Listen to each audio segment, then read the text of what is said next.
Hello guys, welcome back. तो इस video में हम कवर करेंगे हमारी novel Arjun, written by Sunil Gangopadhyay. इसकी एक brief summary and analysis.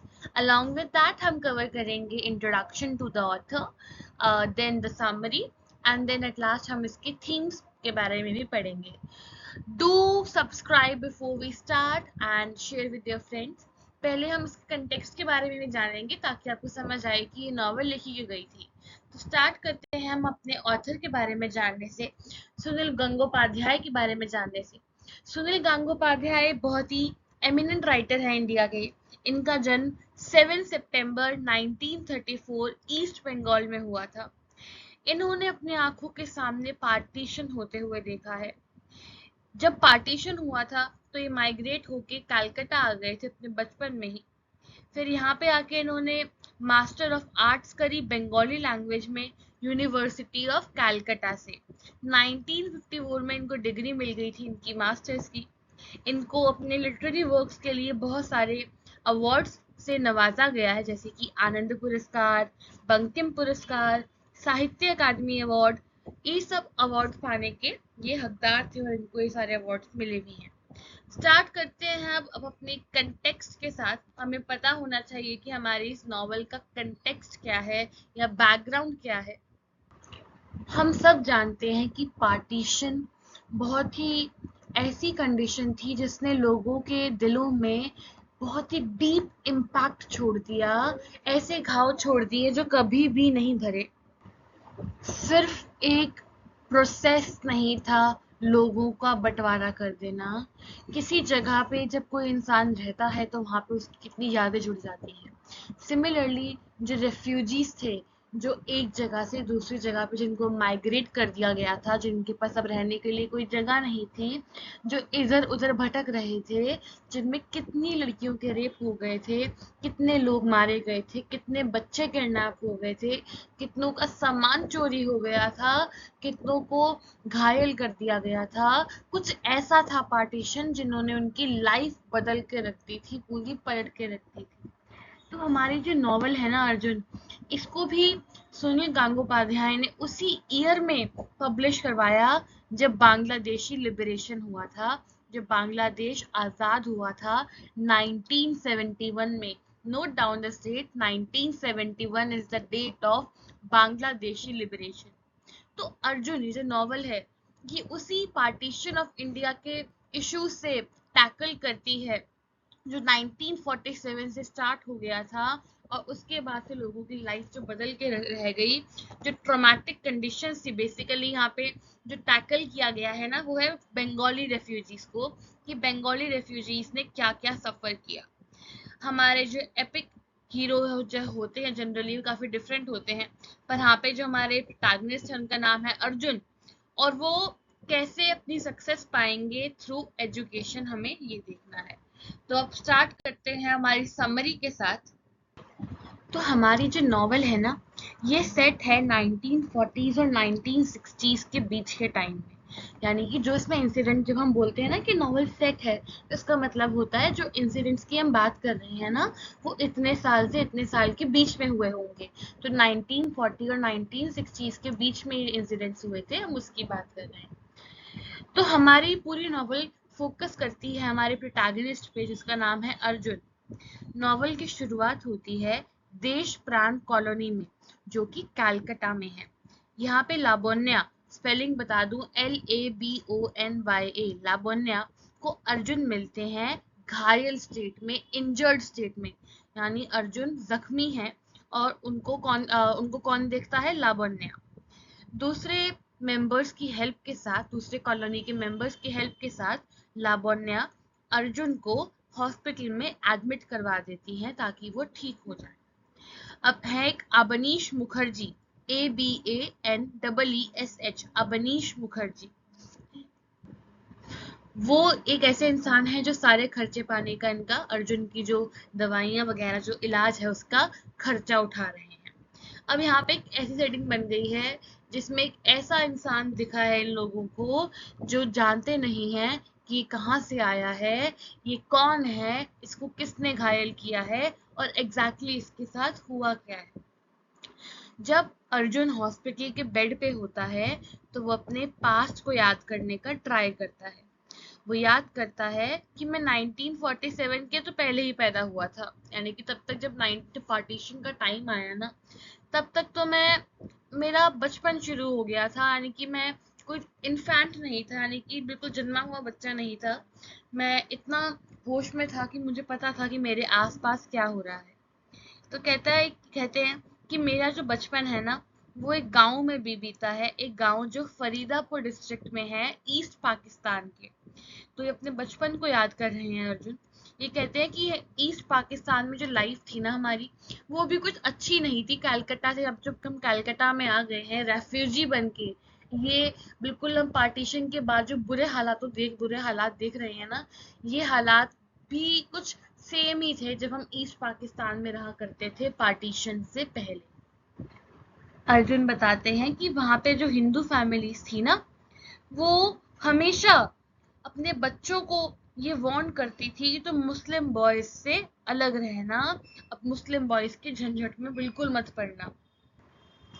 Arjun याद करते हैं अपने बचपन के दिन, अपने बचपन के वो दिन जब वो स्कूल में हुआ करते थे। अर्जुन को याद आता है कि अर्जुन ने एक बारी कंप्लेंट कर दी थी स्कूल हेडमास्टर, जिनका नाम अमजाद अली था। क्या कंप्लेंट करी थी अर्जुन ने? अर्जुन ने ये कंप्लेंट करी थी कि प्रिंसिपल यानी हेडमास्टर का जो बेटा है ना, याकूब अमजद अली, उसने अर्जुन का पेंसिल बॉक्स चुरा लिया है। यानी प्रिंसिपल के बेटे ने अर्जुन का पेंसिल बॉक्स चुरा लिया है। ये कंप्लेंट उसने प्रिंसिपल को ही कर दी थी। अब पूरा जो विलेज था ना, वो ये न्यूज सुन के शॉक हो गया था। और यहाँ पे वो बताते हैं कि पनिशमेंट में अर्जुन को थप्पड़ मारने गया था याकूब को। ये पनिशमेंट थी, और यही पनिशमेंट सुन के पूरा विलेज शॉक हो गया था। फिर बताते हैं 1955 में एक बहुत ही टेरिबल मैटर हो गया था, जब एक हिंदू बॉय ने एक मुस्लिम बॉय को पनिश किया। स्टोरी में आगे बढ़ते हैं। अर्जुन अपनी कहानी सुना ही रहे हैं। अब यहाँ पर अर्जुन बताते हैं कि पार्टीशन ने ना बहुत सीरियसली अफेक्ट किया था ईस्ट बंगाली हिंदूज की लाइफ। क्योंकि जो भी अर्जुन के विलेज में जो भी दंगे होते थे ना, जो भी राइट्स होते थे, जो हिंदी फैमिलीज थी वो दंगे देख के वो एक के बाद एक वो गांव छोड़ के जाने लगी थी। ईस्ट बंगाल पूरा खाली होता जा रहा था। मतलब लग रहा था कि कुछ भी होगा और लोग यहाँ छोड़ के यहाँ से चले जाएंगे। इसी बीच में दंगों के बीच में वहां पे एक मिस्टर दत्ता थे। मिस्टर दत्ता की बेटी थी अमला। अमला का बहुत बुरी तरीके से मर्डर कर दिया गया था, और उसको मार दिया गया था बहुत ही भयानक तरीके से। और सबने किसको सस्पेक्ट किया कि जो बिहारी रेफ्यूजीज है ना, ये जो आए हैं वहां से, ये इन्होंने ही मारा है। यानी कि एक दूसरे पे इल्जाम लगाए जा रहे थे कि जो रेफ्यूजीज हैं उन्होंने मर्डर किया है। जब अमला की डेथ हो गई तो उनके पेरेंट और उनके जो मिस्टर दत्ता थे, वो अपनी फैमिली के साथ विलेज छोड़कर चले गए। पर अर्जुन के फादर को ये बिलीव था कि इंडिया और पाकिस्तान दोबारा से यूनाइट होगा। बंगाल जो ईस्ट बंगाल और ईस्ट पाकिस्तान है, अब वो अब पूरा यूनाइट हो जाएगा, पहले की तरह हो जाएगा, जब लोगों को जगह छोड़ के एक दूसरे के यहाँ जाना नहीं पड़ेगा, वो आराम से रह पाएंगे। पर जो अर्जुन की फैमिली है वो भी अफेक्ट हो गई, क्योंकि अर्जुन के फादर की भी इसी दौरान डेथ हो गई। कुछ और घर भी जला दिए गए थे इसी टाइम पे। कम्युनल वायलेंस किया जा रहा था, इसलिए ताकि सारी फैमिलीज यहाँ पे जगह छोड़ के, इस पाकिस्तान वाली जगह छोड़ के यहाँ से चली जाएं, कोई सेफ प्लेस पे चली जाएं। इसीलिए यहाँ से इनको भगाया जा रहा था। जो अर्जुन की जो हेडमास्टर थे, जो प्रिंसिपल थे, जिनका नाम अमजाद अली था, उन्होंने भी प्रोटेस्ट किया ताकि दंगे बंद हो जाएं। पर फिर भी जो फैमिलीज थी उन्होंने डिसाइड किया कि हमें अपनी जर्नी जारी रखनी चाहिए, हमें जगह छोड़ के जानी ही होगी, क्योंकि कोई आसार नहीं दिख रहे थे कि दंगे बंद होंगे और इंडिया और पाकिस्तान वापस से यूनाइट होगा। तो इन शॉर्ट, हेडमास्टर जो थे वो यहाँ पे प्रोटेस्ट कर रहे थे, फिर भी कोई उसका फायदा नहीं हुआ। क्योंकि अर्जुन की फादर की डेथ हो गई थी, तो अब अर्जुन और अर्जुन का जो बड़ा भाई था, उन दोनों की जिम्मेदारी थी कि वो अपनी विधवा माँ को यहाँ से लेके जाएं और आराम से माइग्रेट कर लें, ये लोग यहाँ से निकल जाएं और किसी तरीके से कलकत्ता पहुंच जाएं। एक रेफ्यूजी बन रहे थे ये लोग, यहाँ से जा रहे थे किसी और जगह पे शरण लेने। फिर अर्जुन और उसकी फैमिली ने दूसरा ग्रुप ज्वाइन कर लिया जो हिंदू रेफ्यूजीज का ही ग्रुप था।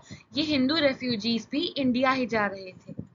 ग्रैंडफादर निशी जो थे वो दिखे अर्जुन को, क्योंकि वो अर्जुन के फादर को जानते थे। इसीलिए अर्जुन को लगा कि चलो ठीक है, हम किसी को तो यहाँ जानते हैं, तो हमारी पहचान हो गई, हम थोड़ा सेफ फील कर रहे हैं। जब ये सारे लोग यहाँ से जा रहे थे कलकत्ता की तरफ, यहाँ से माइग्रेट कर रहे थे, उसी दौरान जर्नी में ही ये हिंदू रेफ्यूजीज में काफी लोगों की डेथ हो गई कॉलरा से। इनको पानी से बीमारी हो जाती है कॉलरा, इस डिजीज से ये लोग की डेथ हो गई। अब कलकत्ता में जो कुछ शुरुआती जो वीक्स थे ना, वो तो इन हिंदू रेफ्यूजीज ने सियालदा रेलवे स्टेशन पे गुजारे। सियालदा की स्पेलिंग है यहाँ पे SEALDAH, सियालदा रेलवे स्टेशन। अब ये जो रेफ्यूजी का ग्रुप था ना, हिंदू रेफ्यूजीज का, उस ग्रुप के जो लीडर थे वो थे बिराज ठाकुर।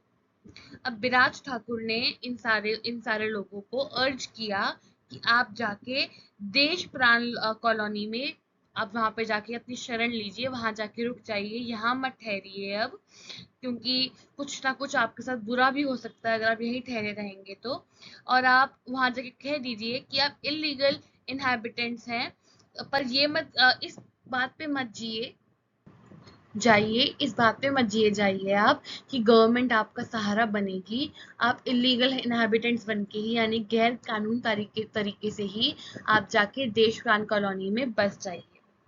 पर जो अर्जुन का बड़ा भाई है ना, वो भी अर्जुन के पिता के जैसा ही था, अर्जुन के फादर के जैसे ही था। अर्जुन का बड़ा भाई भी इसी एक्सपेक्टेशन में था कि इंडिया और पाकिस्तान वापस से एक हो जाएंगे और इनको अपने गांव वापस जाने का मौका मिलेगा। धीरे धीरे अर्जुन के बड़े भाई की जो मेंटल कंडीशन थी वो खराब होती गई, और अर्जुन की मदर के पास इतने पैसे नहीं थे कि वो ये सारी जो एक्सपेंसेस हैं इनको बियर कर सके। उसके थोड़ा टाइम बाद ही अर्जुन के जो बड़ा भाई था उनकी डेथ हो गई। अर्जुन ने धीरे धीरे इस जो सिचुएशन थी उसको अडेप्ट किया, समझा कि ये बुरा हो चुका है, अब हमें इससे लड़ के बाहर निकलना पड़ेगा। इसके बाद इन्होंने ट्राई किया हायर एजुकेशन लेने का। अब ये जो कॉलोनी थी देश प्राण कॉलोनी, जहाँ पे ये सारे हिंदू रेफ्यूजीज रह रहे थे, उसी कॉलोनी में एक इंसान था केवल सिंह नाम का। वो लोगों को अनस्किल्ड लेबर जो होती है, जो मजदूरी का काम होता है, वो दे रहा था, और उन लोगों काफी लोगों को काम दे भी दिया था। केवल सिंह ये चाहता था कि वो कुछ फैमिलीज को यहाँ से निकाल कॉलोनी का कुछ हिस्सा अपने अंडर कर ले, अपने अंदर हड़प ले।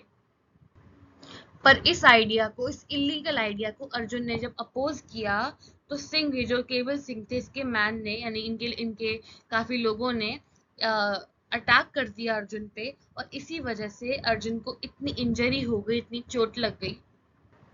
कुछ समय बाद अर्जुन थोड़ा ठीक हो गया, क्योंकि लावण्या उसको हॉस्पिटल ले गई थी जहाँ से हमारी स्टोरी स्टार्ट हुई थी, इसीलिए अर्जुन थोड़ा रिकवर करने लग गया था।